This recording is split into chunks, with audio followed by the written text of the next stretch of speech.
का सिर्फ कोई इंटेलेक्चुअल डिबेट नहीं है, ये भरोसा अनुभव से निकला हुआ है। ये विश्वास लंबे कालखंड के परिश्रम की पैदावार है और इसलिए देश का सामान्य मानव याद करता है। जब लाल किले से कहा जाता है कि हिंदुस्तान के 18,000 गांवों में समय सीमा में बिजली पहुंचाएंगे और वो काम हो जाता है, तब भरोसा मजबूत हो जाता है। जब ये तय होता है कि आजादी के इतने सालों के बाद भी 2.5 करोड़ परिवार ऐसे हैं जहां बिजली नहीं है, वो अंधेरे में जिंदगी गुजारते हैं, 2.5 करोड़ घरों में बिजली पहुंच जाती है, तब सामान्य मानवीय का भरोसा बढ़ जाता है। जब लाल किले से स्वच्छ भारत की बात कही जाए, तब इस देश के अग्रिम हरोड़ पंक्ति में बैठे हुए लोग हो, गांव के लोग हो, गरीब बस्ती में रहने वाले लोग हो, छोटे छोटे बच्चे हो, हर परिवार के अंदर स्वच्छता का वातावरण बन जाए, स्वच्छता की चर्चा हो, स्वच्छता के संदर्भ में एक दूसरे को रोक टोकने का निरंतर प्रयास चलता रहे। मैं समझता हूं कि ये भारत के अंदर आई हुई नई चेतना का प्रतिबिंब है। जब देश के सामने लाल किले से कहा जाए कि आज हमारे परिवारों में 3 करोड़ परिवार ऐसे हैं जिनके घर में नल से जल मिलता है, आवश्यक है हमारे इन परिवारों को पीने का शुद्ध पानी पहुंचे। जल जीवन मिशन के तहत इतने कम समय में नए 12 करोड़ परिवारों को जल जीवन मिशन के तहत नल से जल पहुंच रहा है। आज 15 करोड़ परिवार इसके लाभार्थी बन चुके हैं। हमारे कौन लोग वंचित थे इन व्यवस्थाओं से, कौन पीछे रह गए थे? समाज के अग्रिम पंक्ति के लोग इसके लिए अभाव में नहीं जीते थे।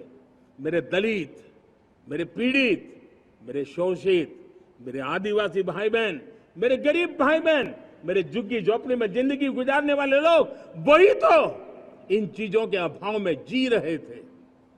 हमने अनेक ऐसे प्राथमिक आवश्यकताओं की पूर्ति के लिए जो प्रयास किया और उसका परिणाम हमारे इन सारे समाज के बंधुओं को मिला है। हमने वोकल फॉर लोकल का मंत्र दिया। आज मुझे खुशी है कि वोकल फॉर लोकल ने अर्थतंत्र के लिए एक नया मंत्र बन गया है। हर डिस्ट्रिक्ट अपनी पैदावार के लिए गर्व करने लगा है। 1 डिस्ट्रिक्ट 1 प्रोडक्ट का माहौल बना है। अब 1 डिस्ट्रिक्ट 1 प्रोडक्ट को 1 डिस्ट्रिक्ट का 1 प्रोडक्ट एक्सपोर्ट कैसे हो, उस दिशा में हर जिले सोचने लगे हैं। रिन्यूएबल एनर्जी का संकल्प लिया था। G20 समूह के देशों ने जितना किया है उससे ज्यादा भारत ने किया है और भारत ने ऊर्जा के क्षेत्र में आत्मनिर्भर बनने के लिए, ग्लोबल वार्मिंग की चिंताओं से मुक्ति पाने के लिए हमने काम किया है। साथियों, देश गर्व करता है आज जब फिनटेक की सफलता को लेकर पूरा विश्व भारत से कुछ सीखना समझना चाहता है, तब हमारा गर्व और बढ़ जाता है। साथियों, हम कैसे भूल सकते हैं कोरोना के वो संकट काल। विश्व में सबसे तेज गति से करोड़ों लोगों को वैक्सीनेशन का काम हमारे इसी देशों में हुआ। यही देश हैं जो कभी आतताई आतंकवादी हमें आकर के मार के चले जाते थे।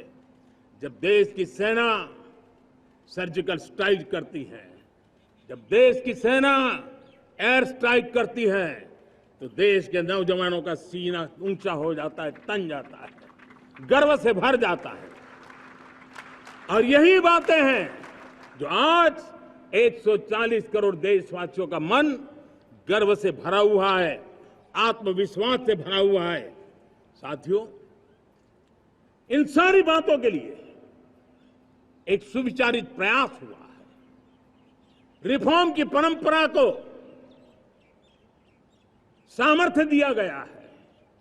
नक्कर तरीकों के, नक्कर लक्ष्य को लेकर के, और जब राजनीतिक नेतृत्व की संकल्प शक्ति हो, दृढ़ विश्वास हो, जब सरकारी मशीनरी उसको लागू करने के लिए समर्पण भाव से जुट जाती है, और जब देश के हर नागरिक उस सपने को पूरा करने के लिए जन भागीदारी करने के लिए, जन आंदोलन बनाने के लिए आगे आता है, तब हमें निश्चित परिणाम मिलता ही रहता है।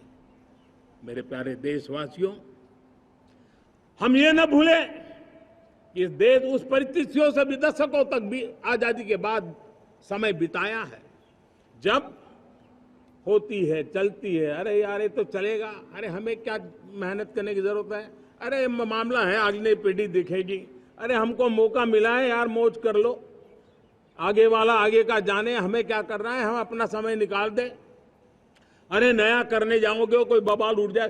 पता नहीं क्यों देश में स्टेटस को का माहौल बन गया था, जो है उसी से गुजारा कर लो, यही का माहौल बन गया था।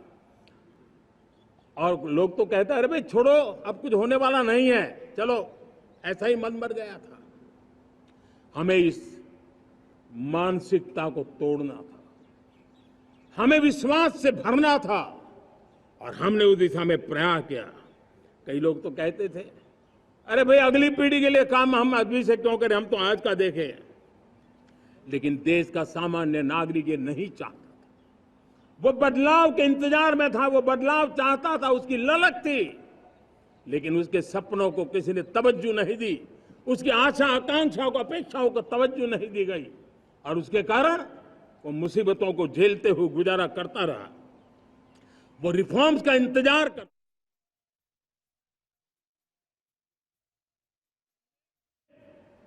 बड़े रिफॉर्म्स जमीन पर उतारे, गरीब हो, मिडिल क्लास हो, हमारे वंचित लोग हो, हमारी बढ़ती जाती शहरी आबादी हो, हमारे नौजवानों के सपने हो, संकल्प हो, आकांक्षाएं हो, उनके जीवन में बदलाव लाने के लिए रिफॉर्म का मार्ग हमने चुना। और मैं देशवासियों को विश्वास दिलाना चाहता हूं, रिफॉर्म के प्रति हमारी जो प्रतिबद्धता है वो पिंक पेपर के एडिटोरियल के लिए सीमित नहीं है। हमारे रिफॉर्म्स की ये प्रतिबद्धता है, वो 4 दिन की वाहवाही के लिए नहीं है। हमारी रिफॉर्म्स की प्रक्रिया किसी मजबूरी में नहीं है, देश को मजबूती देने के इरादे से है। और इसलिए मैं आज कह सकता हूं, रिफॉर्म का हमारा मार्ग एक प्रकार से ग्रोथ की ब्लूप्रिंट बनी हुई है। ये हमारा रिफॉर्म, ये ग्रोथ, ये बदलाव, ये सिर्फ डिबेट क्लब के लिए, इंटेलेक्चुअल सोसाइटी के लिए, एक्सपर्ट लोगों के लिए सिर्फ चर्चा का विषय नहीं है।